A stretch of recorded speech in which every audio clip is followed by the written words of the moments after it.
Hello, I'm Certified Financial Planner Chris Cooper, an enrolled agent, enrolled to practice before the Internal Revenue Service. Many of us have just finished doing taxes for this year. Want to put that away and not think about it for the rest of the year, but guess what? Tax planning begins in January. So, have you adjusted those withholdings yet? Have you looked at some of those other things you've got that are paying taxable interest that maybe you should consider tax-exempt interest, such as municipal bonds for, or deferral, increasing your deferrals like in your 401k, your SEP, your 403bs, and other tax sheltered arrangements like that.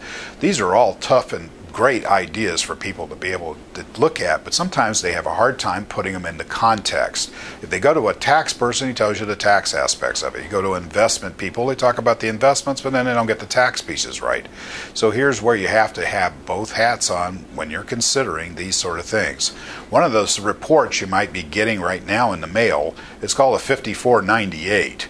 That 5498 is how the IRS knows that you have an IRA, for example, and how much you have in your IRA, and if you made a contribution or a rollover contribution from, let's say, a qualified retirement plan into your IRA.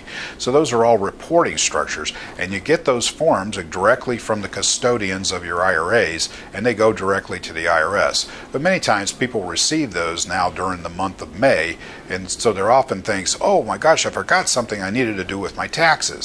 No, rest assured you haven't. Again, that's a reporting form. It's simply telling you that what they're telling the government, that's why they have to send you a copy. And so that's just for your information, something you can file away. And if there's ever a question about whether you had a rollover contribution or that you made a contribution to your IRA, that form verifies whether or not you did it. And that's also the form that needs to be fixed or corrected if you haven't got those things done. So watch for the 5498, but simply remember, take a look at it, make sure if you made a contribution that it shows it. If you had a rollover, just make sure it shows it. Otherwise, then file it away and look for it again next year.